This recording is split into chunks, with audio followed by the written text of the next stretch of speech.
Previously on Haunted. When were you going to tell me? What are you talking about? When did you hear it? Why didn't you tell me? Thank you, James. Don't thank me yet. Thank me when I find a cure for the signal. Somebody else needs our help. Got a ghost that has not only identified a focus, but has made a very real death threat against somebody. Oh, it is him! I'm so glad you could come. I love your podcast, Abigail, and I'm a big fan of yours too, Mr. Hunter. My wife caught me, was awoken the other night by the sound of pebbles hitting our bedroom window. Did you hear them too? It just slides up all on its own. Yes, I've seen it happen with my own eyes. Are you saying that my daughter is lying? No, I'm saying that she could be lying. You all could be lying. The other man felt our case sounded very interesting. He had no doubts at all. Wait a second. Other man? Speak of the devil, he's here now. You have got to be kidding me.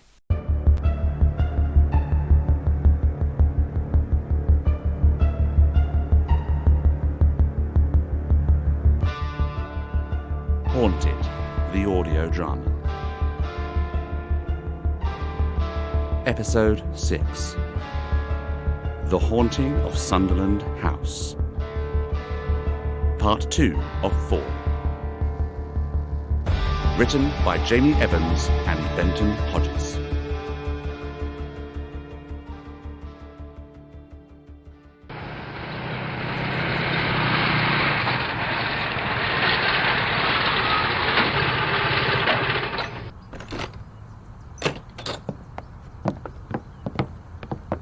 No way. What? That's the car from the Ghostbusters. Huh? How come you don't drive anything that cool? It is not cool. It is not cool at all. Well done, Sunderland. You've gone and hired the most pompous, insufferable twit in the industry. I can see that. That's why we hired the other guy. Hey! Do my eyes deceive me? Is that James Hunter I see? Kill me now. Preston Connors was an unbearable oaf who sullied whatever little respect remained for those who investigated the supernatural. He was a rotund man whose expansive belly stretched his beige overalls to their limit. He claimed to be more high-tech than other ghost hunters, though I'd never been able to verify that a single one of his contraptions actually worked. He was as great a showman as Barnum himself, putting on airs and graces to cash in on convention appearances and poorly written books. His greatest flaw, however, was his inability to accept any form of criticism, to which he reacted like a sulking teenager. I never dreamed, in all my lucid dreams, that I'd be involved in another case with you, Jamison. Word on the grapevine was you'd hung up your K2 meters for good and vanished off the face of the earth. What are the odds that you and I would meet in this place at this time? Clearly not low enough. Oh, you old so-and-so. Everything happens for a reason, I always say. The universe obviously felt that you were in need, and so sent me to help. I think that was more to do with Mrs. Sunderland finding you on Google, actually. And who are these two hobgoblins? New partners in crime, I see. Abigail Corbin, pleased to meet you. And I'm Dan Cowell. Spiffing. Call me Connors. Preston Connors. The paranormal hunter for the new generation. If there's a ghost on the loose, I'll find it. Oh no, this can't be. What? I'm out of whiskey. So, how do you two know one another? Well, we've crossed paths a few times, haven't we, old chap, huh? You used to work with old... what's his name, didn't you? Whatever happened to him? We went our separate ways. Ah, yes, always an odd fellow, him. Bit on the intense side. Not that you're exactly a puppy yourself, eh, Jamison? You see, he's always been a bit of a ghost at the feast. Maybe I'm still trapped in the prism. That would explain this personal hell. Say, did you hear what happened to Dr. Robson? Torn apart by werewolves, they say. Who? Who says that? He was in a car accident. That's what they want you to think. So what's brought you out of retirement? The allure of the unknown, passion for the paranormal, or just the need to make the rent payments, eh? That would be my doing, actually. I sought James out for his help investigating a mysterious radio broadcast that affected my town. Ah, yes, right up your street, Jamison. Still stuck in the analog age, aren't you? Bit hopeless when it comes to digital. Anybody who hears the broadcast begins hallucinating and eventually goes insane. Amazing! My mate Colin would be all over that, I reckon. What sort of conclusions have you drawn so far? Could be some form of spirit trapped in the radio waves, or Perhaps it is a broadcast from the future echoing through time in some sort of space-time paradox. You know, I think I once heard of a grey alien that was controlling a whole village by singing on the radio. Or something far less ridiculous than that. Anyway, don't let us keep you. Preston, this is the Sunderland family. They'll take good care of you, show you around, etc. They have a fascinating tape they'd like to show you. Off you go. Typical James, all work, no play. Right, this way, Mr. Connors. Let me help with your bag. Thank you. Moron. He's a bit pompous, but he seems harmless. Hardly harmless at £500 an hour. What? I had no idea you could make that sort of money. How much have you guys been charging? Nothing. You can't put a price on helping people. What do you know? Turns out we were the morons all along. Aren't we going back inside? Do as you like. I'm going into town to hopefully find a corner store with some cheap booze. James, you can't do that. Of course I can. It's a free country. If Preston really is as incompetent as you say he is, then we owe it to them to investigate. They're hardly going to get the correct responses from him, are they? Appealing to my ego and sense of narcissism. Well done. Played like a true manipulator. Unfortunately, it doesn't matter what explanation he gives them, they're lying anyway. You can't possibly know that from the walk through the house. Okay, fine, I can't know it, but I also know that they showed us absolutely no convincing signs of a haunting. Were you too focused on their little act, or did you happen to use your eyes whilst you were in there? Why are you being such a dick about this? Did you use your eyes or not? What did you see? Or, rather, here's a hint, what did you not see? I don't know what you want me to say. Ectoplasm. There was no ectoplasm present in any of the rooms, nor any defined cold spots, nor any readings for the K2 meter. Have you ever heard of ghost activity that didn't exhibit at least one of those three signs? What about that video they showed? That was creepy stuff. It was a fantastic act, but there was nothing in there that couldn't be done by a decent actress. What about the window? You watched it move, twice. Put your back to the window and count 5 floorboards back. Step on that spot and the window will open every time. It's improperly counterbalanced. You're kidding. It's that simple. They found a similar trick in the Amityville case back in the 70s. A window appeared to open and close on its own, but it turned out that standing in a certain part of the room triggered it. Oh. That guy said he used to work with other people, other partners. What was that about? It was a long time ago. I just wondered if... It isn't relevant. I'd like to know why you're being so cagey about it and why you've been chomping at the bit to get out of here ever since we've arrived. Dan, I've left something on the back seat of the car. Could you get it for me? What is it? A book. Sure. Give me your car keys. Why? Just do it.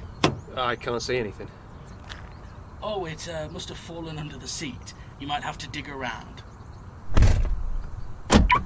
Hey, what gives? Let me out! James! I need to talk to Abigail for a minute. Sit quietly and I'll let you out after. Good boy. Come on, let's walk over here. Yes, I've had previous partners before. Is that what you want to hear? I know you've worked with others in the past. I just didn't realise they were all full-time assistants. You always speak so deridingly of them in your books. I remember you mentioning Preston Connors, by the way.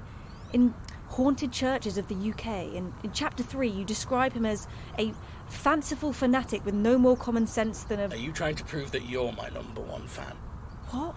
Well, Rebecca clearly appreciates the work more. She owns the limited edition hardback of The Ghosts of Ireland. That's quite a feat. We only ever printed 100 copies of those. Well, I doubt she'd put up with your rude behaviour and drunken antics like I do. You put up with me. See, it's things like that why I had to bump you to #3. #3? Well, I do have feelings, Abigail. I'm not dead inside. Who's #2? A few years ago, I met this girl named Annabelle. She helped me out of a dark spot in my life and asked me to investigate this strange case with her. There was this noise that was driving people insane and people were dying. I get it.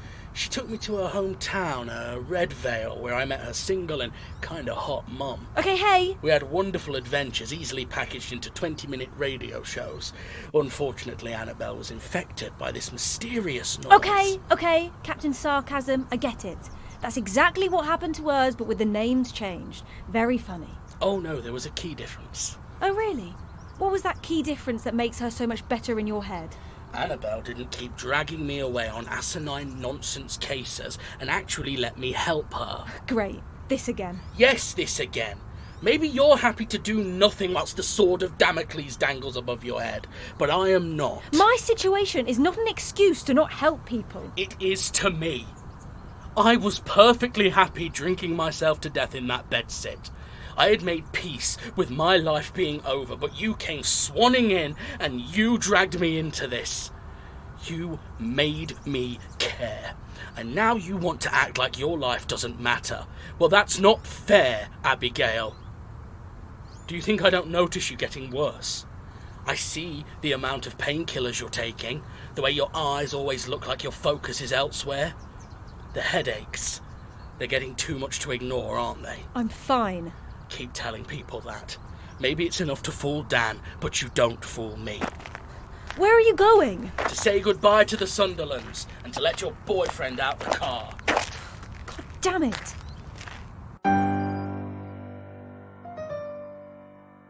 This device is of my own design. The tuning forks located at either end are designed to pick up vibrations on the ethereal plane and magnify them, which I can then hear through these binaural headphones.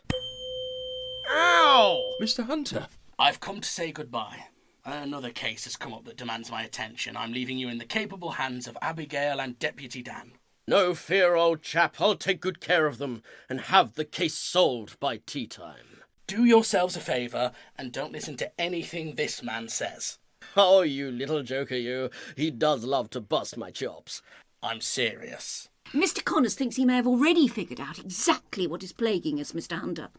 Oh, do tell, please. I believe the events in this house have all the warning signs of an Oni. An Oni? It's a type of Japanese demonic entity. Yes, I know what it is. Mr. Sunderland, have you or your family been to Japan recently? No, never. Then it isn't an Oni. Try again. Mr. Hunter! James, please, would you reconsider? Don't worry, Abigail is more than capable of dealing with what's going on here. I'd feel much safer if a strong man was around. Deputy Dan's here. He's a police officer. He goes to the gym, much stronger than me. But Answer me one question. Now look me in the eyes and tell me the truth. Were you faking what happened last night? I won't be angry if you tell me now. Is this an elaborate joke? My dad is right. You aren't taking this seriously. Wait, I didn't give you an answer. Yes, you did. Thanks, Abby. Hey, asshat, what's the big idea? Okay, calm down. I only left you in there for 10 minutes. I cracked the window. I needed to talk to Abigail privately. You could have asked me to leave? I could have, but somehow that's not as fun for me. Are you really leaving? Yes, you two are in charge now. And by you two, I of course mean Abigail. Look after her, Deputy. I'm not a deputy. Call me if you need me, but you won't because they're all faking it. Do not let Preston sell them a crock of garbage, okay? Okay. Good children. Now I'm going to walk into town and find the library. I mean it, Dan. Look after her. Will do. See you later. So, what's the next step? Let's do another walkthrough of the house.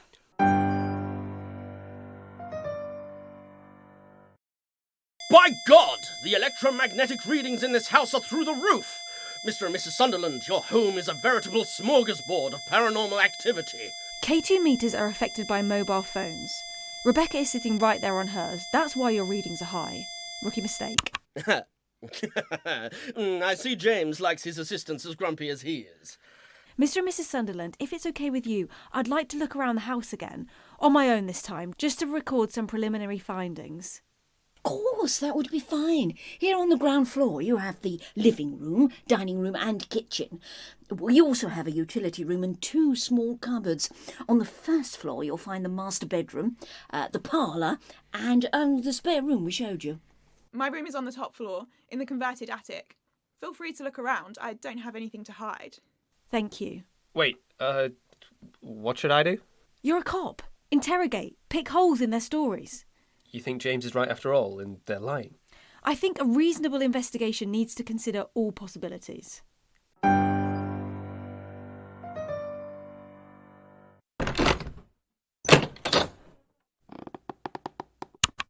This is Abigail Corbin, recording notes for the reported haunting at a property owned by David and Courtney Sunderland. They live here with their daughter Rebecca. James is gone. He's gone to do more research on the signal because he thinks this case is a waste of time. According to the witnesses, strange pebbles have been appearing in the drains around the house and in the room of the teenage son. They showed us a video which appeared to show the daughter, Rebecca, becoming possessed and threatening her father's life. According to the family, the home was once the property of a man named Henry Morton Jenkins, whose wife poisoned him to death after suspecting an affair. Come on, Abigail, you can do this. I'm currently in the room where Henry Morton Jenkins supposedly spent his final days. There is a definite chill in the air and that doesn't seem to affect the rest of the house. The temperature differential appears to be due to poor insulation around the window in the room. Placing my hand on the left side of the frame, I can feel a draft coming through. They need some sealant on that. They also claim that the window opens and closes by itself.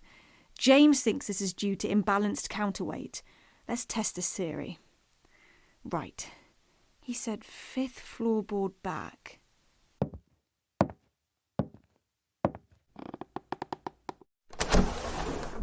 I don't believe it. He was right. Imbalanced counterweight. Oh, James was right. The window appears to be triggered by standing in a specific spot in the room. Still, just because he was right about one facet of the case doesn't mean he's right about it all. I'll continue looking. My head.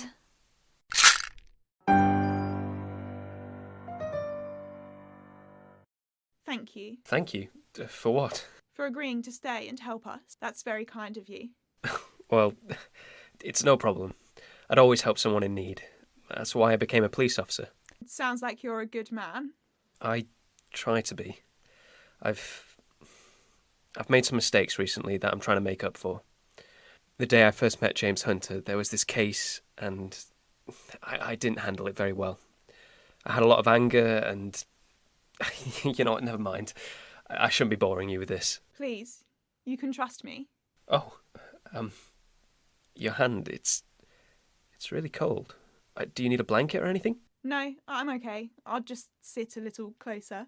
I'm not sure that's... Do you have a girlfriend? No, it's not that. I'm 21, if that helps. No, it's just that I'm supposed to be asking you questions. This isn't how usual police interrogations go. I doubt this is usual police work. You'd be surprised. A few months ago, I was mostly dealing with teenage vandals and purse snatchings. Ever since Abigail brought James around, though, it's been serial killers, psycho clowns, and imaginary friends come to life. I'm practically waiting for the little green men to show up. You caught a serial killer? Not quite. We managed to stop his killing spree and save a teenage boy's life, but the killer fled before we caught him. But believe me, I will be there whenever he surfaces. You are such a brave man. How can you stand it? This ghost. I'm so scared I can barely sleep. I'm afraid to tell any of my friends in case they think I'm crazy. Even my own parents. I see the way they look at me since the incident. Like there's something wrong with me. I wince every time I hear a window rattle or find one of those stones or see something moving in the corner of my eye. Dad is never here lately, so it's always me and Mum having to deal with it, and it's hurting her, I can see, and he didn't take it seriously until the threat. He thought we were crazy. It's all right. I don't think you're crazy. I promise you we will fix this, whatever is going on. Thank you, Dan. Hey guys, whoa! Am I interrupting something? What? No. Really? It looked like you two were hugging. It was a supportive hug, that's all. Well, Miss Sunderland has given me permission to hold a séance in the house to see if we can contact whatever is threatening Mr. Sunderland and trying to take control of you, little miss. A séance? Is that safe? Yeah, that sounds a little dangerous. I'm a bit uncomfortable doing something like that without James around. Look, I mean no disrespect, as I know James is your friend. I wouldn't say friend. And I hate to speak ill of my esteemed peers, but I fear he is compromised. Compromised? Yes, I fear that his closed-mindedness is a result of drinking too much tap water. All that fluoride, it affects your ability to open your third eye and make contact with the ethereal realm. I don't think James has drunk bottled water in years, pal. People are 75% water, right? Well, James is 75% whiskey. It only takes a small amount. I stick to Fanta. Won't drink anything else. keeps my senses sharp. Because there's no chemicals in soft drinks. Besides, I am an expert in metaphysics and interdimensional entities. I give you both my guarantee. I swear on my sweet little mama's life that so long as I, Preston Connors, am here, absolutely nobody, and I mean nobody in this house, will come to any harm.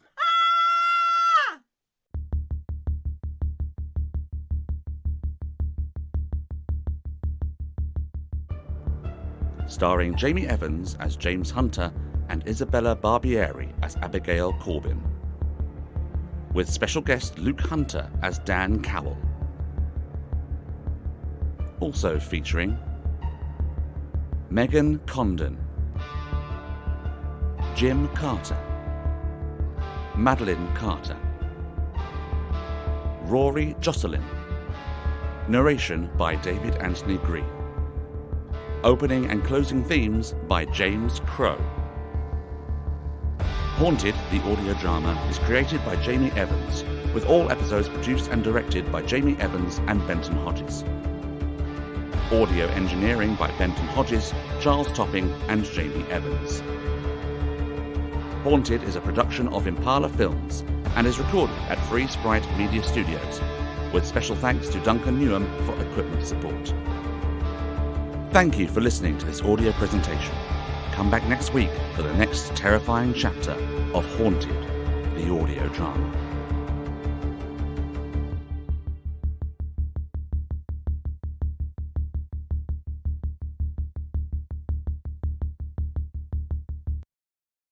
Hi, this is Jamie Evans. And Benton Hodges. We're the producers of Haunted, the audio drama. We hope that you've been enjoying the show, and we encourage you to keep track of our goings-on by following our social media accounts. We've got a growing fan community who enjoy sharing theories, fan art, and generally discussing the show. Plus, it's a great way for you to keep up with all the latest news about Haunted and our future projects. Follow us on Twitter at The Impala Films, on Instagram at Haunted Audio Drama, all one word, no capitals, or you can find us on Facebook at Impala Revolution. Enjoy the show and hungry for more? You can find us on Patreon at Impala Films, where you can donate to the show and get rewards such as early access to episodes and a behind-the-scenes podcast that goes through the myths and legends that inspired Haunted. Lastly, please consider leaving a review on your podcast app of choice. It really does help us reach more listeners. Thank you so much to every one of you for listening to our little show. It means so much to us. The reception has totally blown us away. Thank you for listening, and we will see you next time.